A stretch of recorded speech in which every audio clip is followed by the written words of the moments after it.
All right, less than a month ago, a massive Category 4 hurricane made landfall on the Gulf Coast of Florida in the Panhandle. 35 counties were under a state of emergency.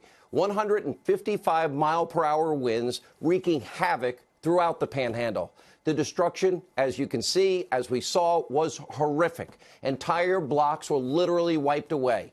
The area sustained billions upon billions of dollars in damage. But on November the 6th, Floridians in the Panhandle, they went to the polls, and their votes were counted, every single one of them, on time in accordance with Florida law and Florida's Constitution. Sadly, the same cannot be said in southern Florida. In Palm Beach, Broward counties, we are witnessing a colossal disaster. Laws have been broken, Florida's Constitution ignored. None of this was caused by a hurricane, but rather by local officials who are incompetent, corrupt, and obviously feel they are above the law that 65 other Florida counties, 65 of 67, adhered to. In Palm Beach County, at least 15,000 new ballots were unearthed and counted after election night. And in Broward County, almost 75,000 so-called uncounted votes magically turning up day after day after day after the election. Tens of thousands of lost ballots just seemingly appeared out of thin air. The vast majority, of course, cast by Democrats. Now, this should not, let me be straightforward, this should not be Republican, Democrat, conservative, liberal. This shouldn't be about politics. This is much deeper. Whatever your political affiliation, what we're witnessing is a horrific miscarriage of America's most fundamental rights and a serious potential now criminal violation. The law is clear. It is unambiguous. Florida law, let's put it on the screen, quote, says, the canvassing board shall report all early voting, all tabulated vote by mail results to the Department of State within 30 minutes after the polls close. The law continues, quote, the canvassing board shall report, with the exception of provisional ballot results, updated precinct election results to the department at least every 45 minutes until results are completely reported. 65 of Florida's 67 counties, they complied with the law, including every county in the Panhandle that was absolutely ravaged by Hurricane Michael 27 days prior to the election. Broward, Palm Beach counties totally ignored the law, broke the law. For days, Broward County officials continued to tally literally tens of thousands of votes in violation of state law. It appears yet again we have one system of justice and elections for Democrats and another for the rest of us. Now, the supervisor of elections in Broward County, a woman by the name of Brenda Stipes, would not even tell state officials where these mysterious votes were coming from, where the votes had been, how many votes were left to be counted. Again, a violation of law. There was no updating of votes every 45 minutes, again, violating the law. And this morning, multiple boxes full of sample and provisional ballots left behind in some rental car were actually discovered by an Avis employee at Fort Lauderdale Airport. This is insanity. You know, we send election observers to other countries. We need them here. And on Friday, Florida Congressman Matt Gaetz literally blocked from observing a location where ballots were being loaded into a truck. Take a look for yourself. Why can't we watch what's going on, man? We were told you can't be here, so you got to... Who told you that we can't watch what's going in and out of the truck? My supervisor. You want to see my Who's your super? Yeah, I would love to see him. But until then, let's go. All right. Well, you tell me why we can't know what's going in and out of that truck. And what's the name of your supervisor? We'll get all that taken care of. Do you know this? Do you know his or her name? The supervisor's name? Yeah, we'll bring Well, what's their name? We'll bring them out to you in a second. Do you know their name? Yes, we'll bring them out. What is it? Will you tell it to me? Bring them out to you in a second. What's on the truck? What we're seeing in South Florida is a national disgrace, and it's far worse than that. Broward, Palm Beach counties violated any chance of there ever being any real integrity in the vote in Florida. We will never have any chance of knowing what the accurate vote tallies were from this past election now in the state of Florida. That has been ruined. That's off the table. And tonight, all we really know for certain is that the, quote, newly counted ballots have drastically tightened the election and subsequently triggering statewide recounts, all because of what is gross incompetence, corruption at the Broward County Supervisor of Elections Board and Brenda Snipes. Now, she has a history of this. Late last week, we had a judge ruling that Brenda Snipes actually violated state election law. Now, what is even more outrageous is that this is not new for Miss Snipes. Now, her track record is literally atrocious. Why she was even in this position is beyond any understanding. How she's been allowed to continue in this powerful position, beyond comprehension. Last week, we learned that Snipes, quote, accidentally mixed in rejected provisional ballots with several hundred valid votes. That means the entire vote count has been irreversibly corrupted. And just this past August, a judge ruled that Snipes systematically had mishandled mail-in absentee ballots. In 2017, a judge also ruled she illegally destroyed ballots following a primary race.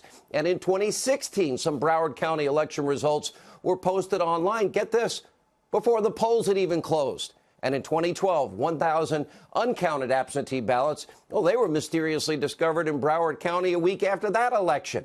And in 2004, Snipes simply lost track of 6,000 absentee ballots. Now, this is the woman that could determine the outcome of these important races for the Senate and the governor's race in Florida. Now, many Floridians are rightfully calling for consequences.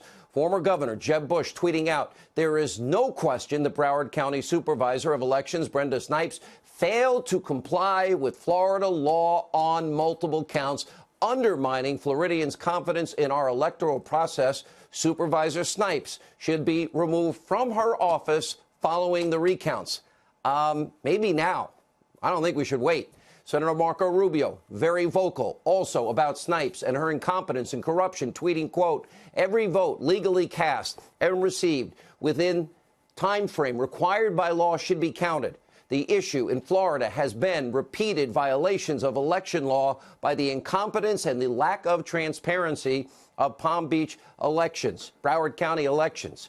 And now Snipes could, in fact, tonight be facing criminal charges. Sources have confirmed to us on multiple levels tonight a criminal investigation into election misconduct in South Florida is now ongoing. Just a short time ago, Florida Attorney General Pam Bondi released a letter from the Florida Department of Law Enforcement stating that they will work with the Attorney General Bondi on any criminal investigation and subsequent prosecution of Brenda Snipes or anyone else who may have broken laws and committed voter fraud. Now, of course, the damage has been done. Florida Governor turned Senator-elect Rick Scott is now sounding the alarm. You don't just magically find 93,000 votes laying around unless you need smoke for cover. That's why this is so problematic. Take a look. Bill Nelson is clearly a sore loser. He can't stand the fact that he's not going to be elected for, the first time in decades, and he won't. He's just here to steal this election. That's what he's done. His lawyer came down here and said, I'm here to win the election. I'm not here to get a free and fair election, make sure votes are counted. No, he wants to win the election. That's his only purpose. Now, make no mistake, when the dust settles here, Rick Scott and Ron DeSantis will take their rightful place as senator and governor of Florida. But tonight, Democratic operatives, they are trying to prevent all of that from happening. On Friday, lawyers for the Gillum and Nelson campaigns, they actually objected to a judge to non-citizens' votes being rightfully denied. In other words, they want votes from non-citizens to now count. Where is their integrity in all of this tonight? That means they only care about power, nothing else. Rule of law means nothing to them. And it gets even worse. Nelson just hired an attorney. His name is Mark Elias. His name may sound familiar to you. He's the left-wing hack at the very center of Hillary Clinton's attempt to rig the 2016 election with that phony dossier. Remember Clinton? The DNC paid millions to Elias and his firm, Perkins Coie. Yeah, that firm. To dig up the Russian dirt, hire Fusion GPS, hiring a foreign national, Christopher Steele, an ex-foreign spy, subsequently put together a dirty dossier full of Russian lies that not even Christopher Steele stood by. That campaign opposition research, remember, it was distributed across all of Obama's DOJ by Steele as credible, nonpartisan information, the contents leaked to the press before the 2016 election. Remember, David Corn's article, October 31st, 2016, only days before the election, he reported that, quote, a veteran spy has given the FBI information alleging a Russian operative to cultivate Donald Trump. And let's not forget about Michael Isikoff's Yahoo report, September 2016, alleging Russian collusion. Democrats were trying to rig the election with the help of Hillary's bought and paid for foreign nationals using Russian lies. Remember, none of it was ever confirmed. Most of it's been debunked. And as you can see, Elias, he's a very experienced Democratic operative.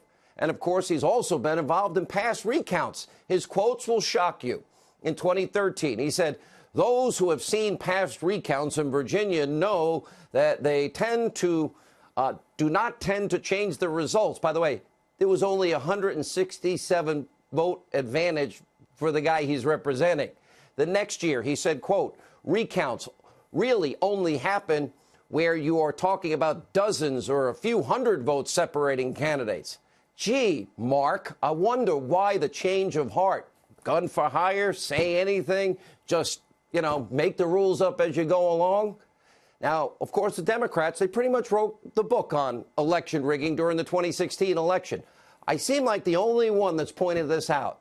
We all know the Democratic primary. We know it was fixed for Hillary Clinton. Remember former interim DNC chair Donna Brazile admitting this on my radio show. Remember, she had actually used the word rigged. She kind of tried to back off it in this interview, but she admits she used it. Take a listen. What I said in the book was that in exchange for bailing out the party, which was broke, the Clinton campaign would get control over certain decisions and aspects of the DNC that made it difficult, if not impossible, for me to do my job. It was unethical, but it was not rigged, and I stand by that. But you said you actually used the word rigged. Of course, because I promised Bernie that I would go department by department and do a forensic test to find out what happened. She used the word rigged herself. And she tells the story how Bernie was robbed by the DNC machine that Clinton was controlling, the cancer, as she called it. Hangs up the phone after having to tell Bernie Sanders the truth, said she cried out of anger over this. So we have one system of justice and elections for Democrats, just like we have one system of justice for the Clintons and another one for anyone who opposes them. This is not equal justice under the law or equal application of our laws.